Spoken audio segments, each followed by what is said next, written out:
That house is mine because I built it. You need to leave now, even if we split. I don't think you can survive on your part-time salary." Steve laughed as he happily laid out the divorce papers. "My name is Katie. I'm 33 years old. Recently, I started working part-time at a nearby supermarket. I married Steve 3 years ago after we hit it off at the same workplace. I resigned at the same time. I wanted to keep working even after getting married, but he insisted that I stay home. So I reluctantly became a full-time housewife. However, I had always loved working, and the desire to work outside kept growing day by day. After much persuasion, I finally managed to get a part-time job. We want children but haven't been blessed with any yet. I love cats and wanted to get a pet. But Steve hates cats, so I reluctantly gave up on the idea. Steve, who originally wanted me to be a full-time housewife, didn't like that I started working part-time and started complaining about everything I did. "You went to your job again today, huh? Recently, the house seems to be getting dirtier. Aren't the laundry clothes all wrinkled? You're not keeping up with the housework at all." That wasn't true. I had finished cleaning before going to work, and the laundry was perfectly stretched out. "What are you talking about? I'm doing everything as perfectly as before. It's obviously dirty. Where are your eyes? And the food is always the same. Fried chicken again. Today, can't you make a variety of dishes?" I didn't make fried chicken that often, and I tried to be creative with the meals every day despite the limited time. "I've worked hard to make your favorite fried chicken, and I've prepared many dishes." When I talked back a little, he would return with double the intensity. "Are you saying you don't have time because of your part-time job? You just pretend to be busy. Don't act so important with just a small job that doesn't even make much money. My earnings were enough in the first place, and it's only because of your selfishness that you're working. Make sure you do the housework properly. Don't make excuses about not having time. It's shameful to sweat and work for such a low hourly wage." Steve always ridiculed my job with abusive words. He had said that he wanted me to be a housewife because he didn't want others to think we were struggling financially. For the sake of his own image, he mocked my part-time work every chance he got, boasting that he made enough money that we didn't need to worry about living expenses. No matter that he was my husband, being demeaned for my work with such horrible words was something even I cannot tolerate. I was infuriated by his words every day. One day we decided to go for a drive to visit Steve's parents' home, where we hadn't been for a while. Although I had been irritated with Steve for a long time, I was happy to go out for a change, since it had been a while. At that time, I had no idea what would happen at my in-laws' house. After driving for a few hours, we arrived at Steve's parents' home, where his mother, who lived alone, greeted us with a smile. After dinner, which she had prepared, Steve went out to play slots. While doing the dishes with my mother-in-law, her demeanor seemed to change. She was no longer the calm person she had been, and her face became stern as I made coffee, wondering what was wrong. We sat on the sofa, and she began to speak. "Katie, according to Steve, you're working a part-time job. Why do you need to work when he is working so respectably? Also, I hear that you're not managing the housework because you don't have enough time or something due to your part-time job." I was a bit surprised by her sudden words. "No, that's not true. I'm managing everything properly." My mother-in-law, with exaggerated surprise, said, "Oh, I've heard from Steve all about how terrible you were at housework. Lying is useless. He has been enduring this alone. He's tired from work, and it's really pitiful that he has to return to a house full of garbage. You're not making decent meals, are you? Quit that part-time job. No one at your workplace will care if you're not there. They can just hire someone else. Your job is to take care of the house. All right, from now on, focus on the house and properly support Steve. Really, don't embarrass yourself as Steve's wife." My mother-in-law has old-fashioned beliefs, thinking that a wife should stay at home. She got married right after finishing school and has never worked, always being a full-time housewife. Steve also grew up believing that's how a wife should be. That's why both of them dislike the idea of me working outside. Nevertheless, my mother-in-law's words were too harsh. She not only dismissed the job I was working so hard at, but also crudely said that no one would be troubled if I quit. Those heartless words deeply upset me. My part-time job was fulfilling, and everyone was kind. The atmosphere was very positive. Everyone treated me well and relied on me. It was heartbreaking to be spoken about as if I were unnecessary, while she doesn't even know any of this. It was also quite a shock to discover that Steve had been bad-mouthing me behind my back, even though I did take care of our home properly. In fact, I had been working harder than ever on the household chores so that they didn't get neglected because of my part-time job. I knew his job was tough, so I was trying my best to accommodate that. But Steve and his mother were bad-mouthing me over the phone. I didn't want to believe it. After being told such awful things, I was very down for a few days. But then I suddenly remembered my father's face. Since my mother passed away, my father had been living alone in our family home. He lived a bit far from me, and I hadn't visited him recently because I have been busy. I wanted to hear my father's voice, so I called him. Usually, he answers the phone quickly, but that day, the ring went on for a long time. Just as I started to worry, he finally answered. "Katie, it's been a while. Are you well?" Hearing my father's calm voice, I was so relieved that tears started to flow. "What happened? You took a while to answer the phone." "If you're busy, I can call back later," he said, seeming to catch his breath. "No, I'm sorry. I fell down the stairs recently and hurt my back. I can't move around much now. But don't worry about me. I'll be fine soon. By the way, what's up? Is anything wrong?" I was really surprised. My father, who used to be so athletic, had fallen down the stairs and hurt his back. "No, I'm fine. Just make sure to take care of yourself and get better soon. I'll come to visit you soon, so wait for me." "Yeah, I'm okay," he replied. But then I thought, he's already considered elderly and injuries might take longer to heal. I had always been reassured by his vitality, but suddenly I felt anxious. If he keeps using the stairs every day, he might slip again. Moreover, the stairs in the old family home are a bit steep, and there are high steps in the entrance and bathroom. I became very worried about my father living in that house while protecting his back. What if something happens and he gets seriously injured? I couldn't just sit still. I had always thought it would be good to live closer to him, but I realized there was no time left to hesitate. I made a major decision to build a safer, more accessible home for my father nearby. I had a source of income that I had kept hidden from my husband. I had inherited apartment management from my grandfather. It was originally meant to be my father's, but he had put it in my name in case of emergencies. He had told me it was better not to talk much about it so my husband didn't know. I had saved all the rental income up to now. I would use that money to build a new house for my father. I had caused a lot of worry and hadn't been able to do much to repay him, so now I felt elated thinking about giving my father the best gift of his life. Although I would build it myself, it would involve a lot of money, and I couldn't just keep it a secret. I needed to get Steve's understanding.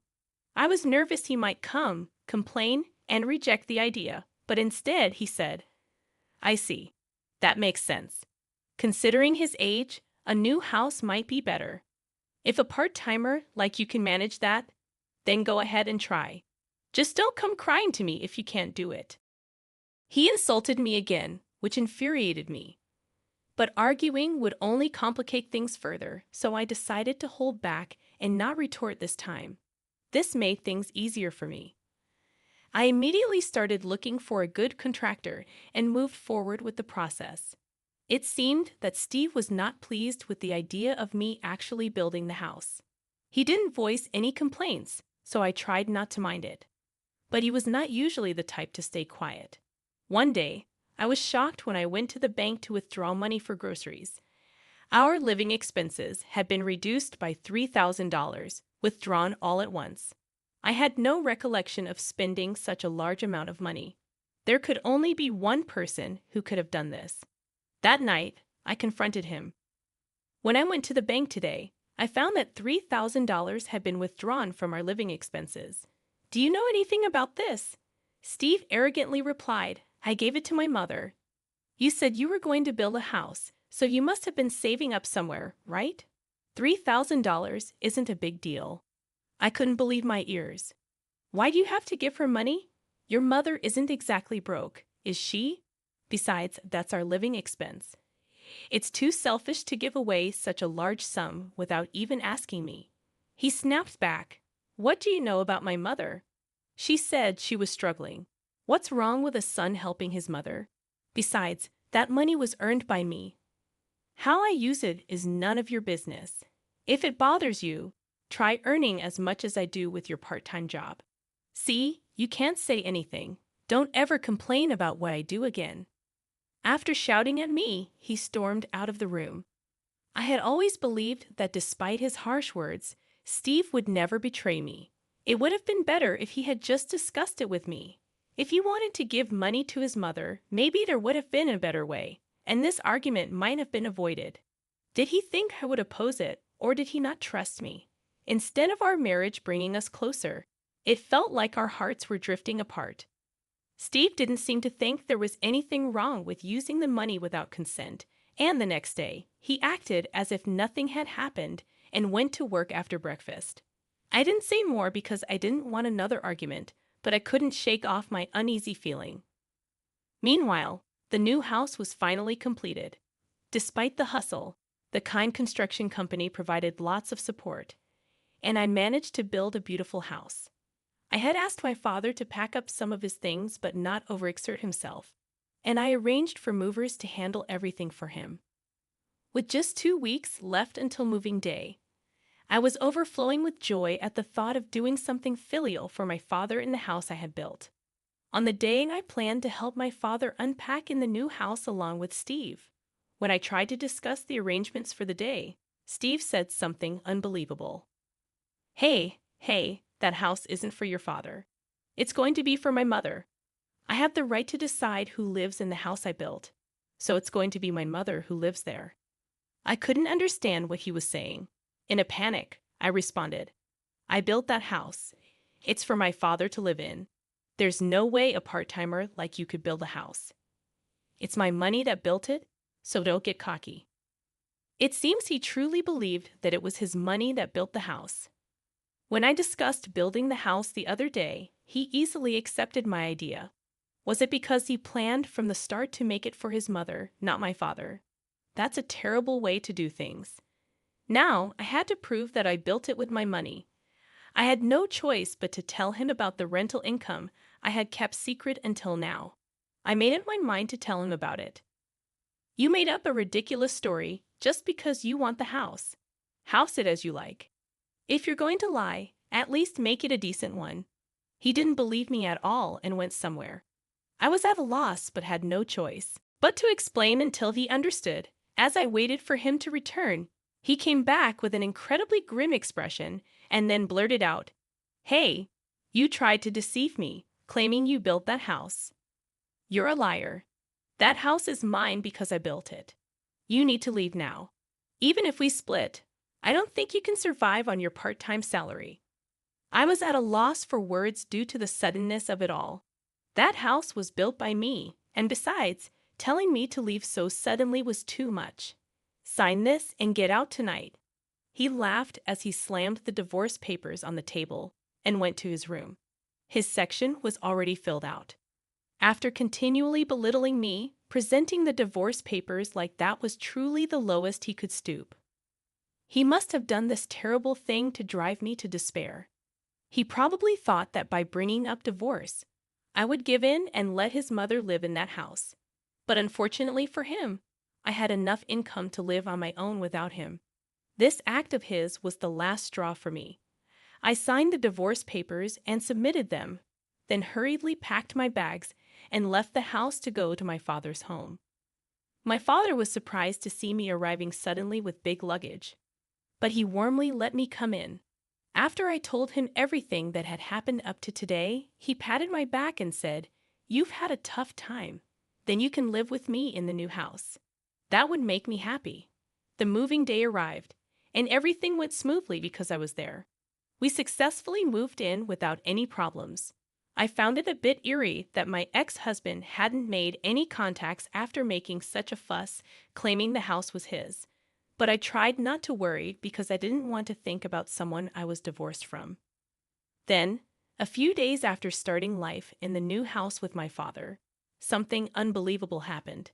It was noisy outside, and when I looked out the window, I saw a large moving truck stopped, claiming they were moving to this house. I hurried to the mover and asked what was happening. It turned out the customer was actually my ex-husband, and he would soon arrive with his mother to move in. They planned to forcefully move into this house where my father and I were already living. Since we were divorced, he was a complete stranger, and it would be troublesome if they just showed up. Feeling a creepy kind of fear about my ex-husband's forceful intentions, I explained the situation to the confused movers and asked them to stop their work. Then I discussed it with him. My father and I hurriedly called the police. When I explained everything to them, they confirmed that the house was my property, and since my ex-husband and I were divorced, he had no rights to live here. Merely entering against my will could be considered trespassing. Then my ex-husband and his mother arrived nonchalantly. Seeing the police, they started panicking. At that moment, he finally understood that I was the one who built the house. However, with his mother panicking beside him and being bombarded with questions by the police, he had already lost his composure and shouted, "What is this? Why can't I live in this house?" Looking at him, I thought I was done dealing with such a person. But to protect my father and myself, I handed over the final weapon to the police. Although the situation calmed down thanks to the police, I heard that my ex-husband faced serious consequences. Later, he was serious about living in this house, so he had canceled his apartment lease and even sold his mother's house, leaving him with no place to return to and with a breach of contract fee demanded by the movers and a truckload of belongings. He literally found himself stranded on the street with his mother. The final weapon I handed to the police was the evidence of the verbal abuse, essentially domestic violence, that my husband had subjected me to. Having been unable to endure my husband's abusive language any longer, I had thought of getting back at him someday and had installed surveillance cameras to record everything. The footage showed me diligently doing housework and my husband constantly spouting unreasonable abuse. Using this footage, I managed to further corner my ex-husband. I hired a lawyer and sued him and was able to extract a settlement from him. The expenses from the moving chaos and the settlement I received from him depleted the money he got from selling his mother's house and his own savings. Now he and his mother are reportedly living in a rundown apartment. Word of this spread quickly at his workplace. Realizing there was something wrong with his character, his colleagues distanced themselves, and now he is isolated and frowned upon by everyone at the company. As for me, I finally got to own a cat. My father's back has completely healed, and we're discussing taking a trip with the cat. I'd also used the settlement money to open a shop dealing with cat goods. It was challenging at first, and there were failures, but gradually customers increased, and the business is doing well. Every day is peaceful and truly enjoyable. I never thought that the action I took for my father's sake would lead to my own happiness. I truly feel that it was the right decision. Recently, there has been a happy development. A man who always comes to my shop and chats pleasantly has been particularly kind to both people and cats. We've made plans to go for a drive together. I'm going to live my life freely and enjoyably. I'm excited about the new happiness that's about to. Starting today, my husband suggested we move in with my parents. Since they're my parents, it shouldn't be a problem, right? But it caught me off guard. I was shocked and almost cried because he didn't mention it before. Just a few days ago, we said goodbye to my dad at his funeral. He had been sick for a long time. Even though we were still feeling sad from the funeral, my husband packed our things and left our house. He said we were going to a villa my dad left for me. Surprisingly, my in-laws were already there, staying in the villa. My name's Natalie. I'm 33 years old, and I work as a designer. I've been living with Justin, my husband, for 3 years since we got married. My job is going well, and I think I'm a pretty successful designer. I'd earn enough money to have an apartment in my name. My mom passed away when I was in college, and last year, my dad was diagnosed with cancer. He tried treatment, but it didn't work, and the doctors said we should prepare for the worst. When my mom passed away, I was already living on my own. But my dad always kept in touch, especially after I started working. He was really important to me. When I found out how sick he was, I was devastated. I worried about him all the time, and my husband kept asking me about his health. But honestly, I didn't think he really cared. It felt like he was just waiting for my dad to die. My husband always seemed insecure because he made less money than me. I wished he'd be proud of my achievements and support me when things got tough. But he acted childish. He was always competing and only seemed happy when he was winning. My dad told us not to worry about him and to focus on our relationship, but I thought we should spend time with him while we still could. That way, we wouldn't regret it later. I started to resent my husband more and more. In the beginning of our marriage, he was loving and caring, but his insensitive comments about my dad's illness hurt too much. I couldn't believe how much he changed. My husband works from home, and he said having me around distracts him. So I rented an office and started commuting. Even though I was busy with work and taking care of my dad, my husband didn't help with anything at home. He lived selfishly and didn't care about my feelings. Living with him made me realize how little he understood me, and I felt really lonely. Then my dad died. We had already sold our family home, so I was busy with funeral arrangements. But my husband was always on the phone or disappearing. He didn't seem interested in helping me at all. I begged him to help, especially during such a hard time. But he just brushed me off, saying he was getting a lot of work calls. I was so angry and disappointed in him. Losing my dad made me feel even more hurt by his coldness. On the day of the funeral, I felt incredibly sad. After spending a long time talking with his parents, my husband came back smirking. Their suspicious looks made me feel even more alone.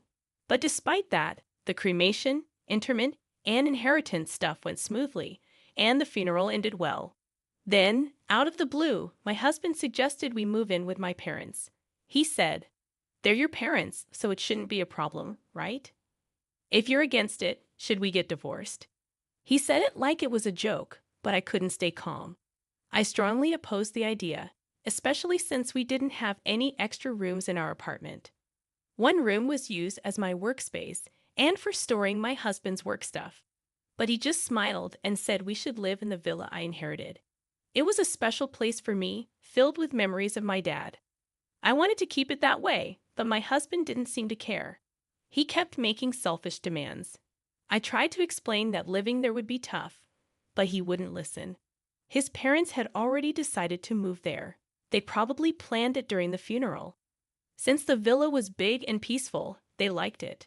Their move was already in progress, and I couldn't object. Every time I spoke up, my husband got mad. He accused me of only thinking about myself and being absent from home.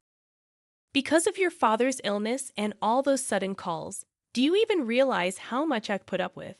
Your obsession with your father has been too much to handle." His words were harsh, and I felt like my world was falling apart. "Now that your father's gone, you need to listen to me. It took him a whole year to die, which was way too long," he continued, his tone cold and heartless. I couldn't believe this was the man I married. He showed no respect for my father or me. I remembered how my dad looked in pain in his hospital bed. He wouldn't have wanted me to just obey my husband like this. In that moment, I realized all my love for my husband had disappeared. It hurt to think about how he found joy in getting the villa while I was mourning my father's death. But I held back my emotions and warned him about regretting his decision. I packed the essentials and left our home, leaving my husband puzzled. I didn't want to say anything more to him. It was painful to see my in-laws, who probably couldn't wait for my father to die so they could move in. But I followed my husband silently. The only thing I couldn't accept was him taking over my special place. The villa, although technically a villa, was just a regular home by the sea, where ordinary people lived. However, the villa's location was quite convenient, being easily accessible from the city center. and the land itself held considerable value. As I stepped out of the station, the familiar scenery of my childhood greeted me. I remembered how my mother used to be alive, and whenever I dozed off on the train, my father would carry me on his back all the way home. When we reached the villa, my in-laws were already inside. I started to suspect something fishy, realizing that my husband had secretly given them a key without my knowledge. This made me even more uneasy, sensing a secret plan to move in without my consent. Looking around the villa, I saw my in-laws' eyes shining with excitement for their future life here. Despite being a single-family home, the sturdy furniture my father had chosen was arranged in a slightly different European style, probably to my mother's taste. But their ecstatic comments irritated me. They seemed to underestimate the significance of my father's passing, seeing the villa merely as a luxurious house. Their lack of sensitivity became even more apparent when my husband joined in, laughing as they opened beers to toast the move. I sighed deeply, feeling the precious memories I shared with my parents at the dining table being tainted. I decided to hide my feelings and endure the night. The next morning, my mother-in-law's scream shattered the quiet atmosphere of the villa, instantly alerting me. When I woke up, I noticed my father-in-law and husband causing a commotion, but it took me a moment to reach the source of the scream. In the bathroom, my mother-in-law was on the floor, clutching her foot with a panicked expression. She explained that the floor had given way beneath her, but when my husband and father-in-law checked, everything seemed fine. As they examined the floor, I suggested they try stepping on a slightly differently colored part. When they did, the floorboard made a sound and slightly sunk, but then snapped back into place when lifted. I explained that it was intentional, part of what my father called a mechanical mansion or a trick house. He was a huge ninja enthusiast, and this villa was his pride and joy. He had installed traps and mechanisms throughout the villa, including floorboards that seemed to collapse but were actually harmless. As someone familiar with the house since childhood, I had no trouble navigating it, but my husband and in-laws, being unfamiliar, were shocked. They hadn't realized what they were getting into by moving here. With our apartment lease canceled and nowhere else to go, they were pressing my husband on what to do next. In the midst of this, both my father-in-law and husband accidentally triggered another trap, causing them to fall. "Please feel free to stay as long as you like," I said, but my tone was more mocking than genuine. They had been so enchanted by the luxury of the villa, ignoring my warnings and showing no interest in my father's hobbies. Now their oversight was coming back to bite them. Even when I explained the dangers of the traps, they didn't take it seriously. "We'll get used to it," my husband said confidently. "I'll head back to the apartment to prepare for our move," I replied, leaving them in the villa. But in reality, I had no moving preparations. I planned to take a few days off and sort through my father's belongings. As expected, after just 2 days, my husband and in-laws had had enough. Meanwhile, I found solace being by myself and could slowly regain a positive outlook, planning my new life. Before long, my father's villa became a minor tourist attraction in the neighborhood. It was regularly featured in local newsletters as the trick mansion hidden in a residential area. Reflecting on this, I remembered strangers touring the villa and local children playing there, making it a lively spot. Since my upbringing had made me proficient in foreign languages, I could manage calls from foreign visitors. But my husband and in-laws couldn't understand foreign languages at all. Along with the nerve-wracking lifestyle of constantly worrying about the traps, they were overwhelmed by unexpected visitors and handling calls in foreign languages. Exhausted and sleep-deprived, they stumbled back to the apartment. "Why don't we all live in this apartment together?